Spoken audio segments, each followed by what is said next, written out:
Hi. I want to give you a short overview how we could maximize our developer experience at Lotum by using Widgetbook. And my name is Joachim Böhmer. I'm a software developer at Lotum, and I'm also the lead developer on the team that is developing the 4pix1 word game. And I'm also a host of the Programmierbar podcast that some of you know.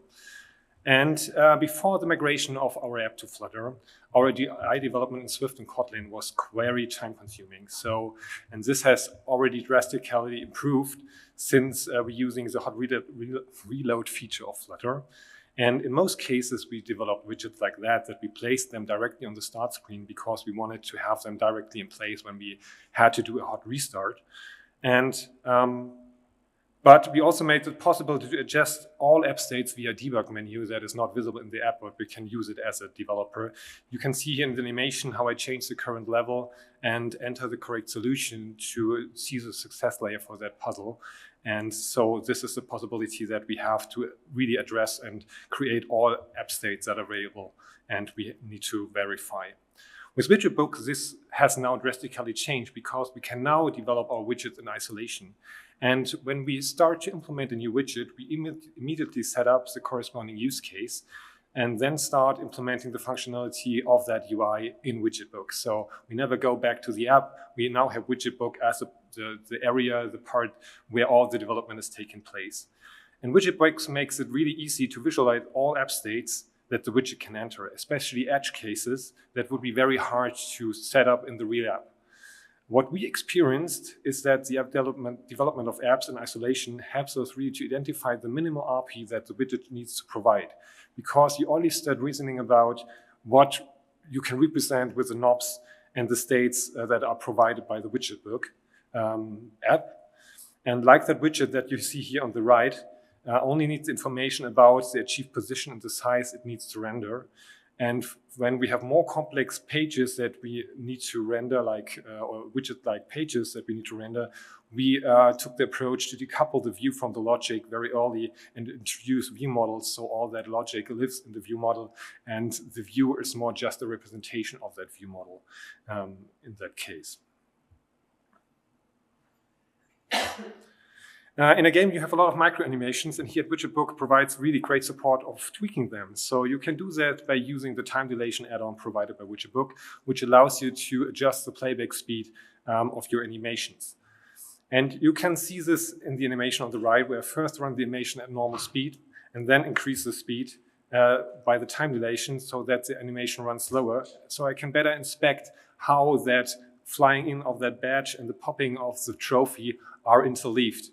And especially if you have a lot of concurrent animations like you have in games, it's very simple to adjust this with Widgetbook. So it's a really valuable feature for us to have that in place.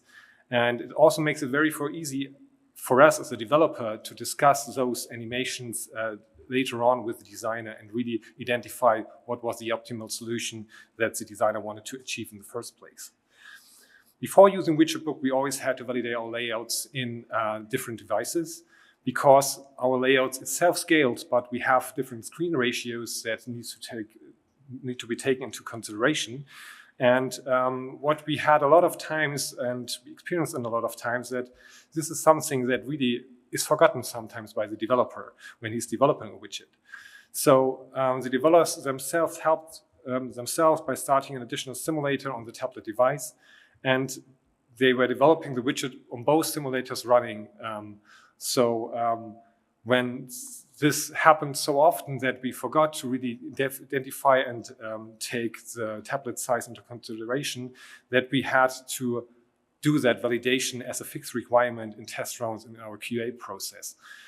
And this has now changed with Widgetbook because you can directly validate your layouts in your use cases. So for Widgetbook provides a device frame add-on for this, which allows you to instantly switch between different devices and screen sizes in Widgetbook. You can configure this add-on with a set of pre-configured common devices, but you can also create custom definitions with screen sizes that are most used by your real users. And with this add-on, it is much simpler to validate your layout during development and also in the design review process with the designer in the end. And with our Widgetbook, it was not that easy to identify and locate all the affected widgets of a feature in a review. At first, you had to enter and prepare the specific screen state and verify the design and the embedding of the widget in the app. And also the testing of all the UI set was quite cumbersome because you had to identify by the embedding code as a reviewer how the app state needed to be changed to really achieve or really visualize the widget in the corresponding state that you wanted to test. And when the designer discovered a glitch in the review, it was not easy to address because he really had to communicate in detail how the state could be reproduced using just the normal production or beta app. And with Widgetbook, this has changed drastically because we can now just review all the use cases that were introduced for a feature. And with Widgetbook, it is also very easy for the reviewer to identify and validate all the different UI states that a widget could extend or could really represent.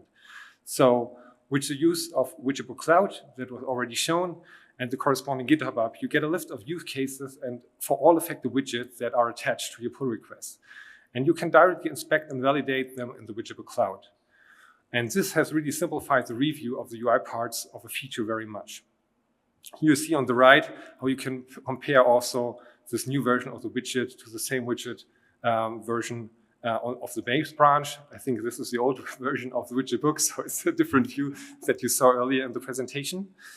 Yeah, but in total, Widgetbook is really the tool that we use every day for doing our development process and really has brought us big gains in the collaboration also with the reviewers, with the designers, to identify what are the changes that need to be affected. And one last thing that I can announce here, we are hosting also a one-day Flutter event from the Programmierbar podcast on the 7th of November, quite close to Frankfurt.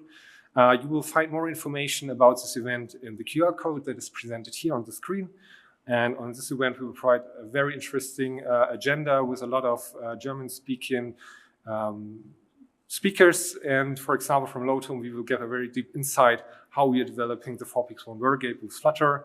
The final agenda will be online in a few days, so just see by and stay tuned for updates, and we will be very happy to see you on this event. So thanks a lot.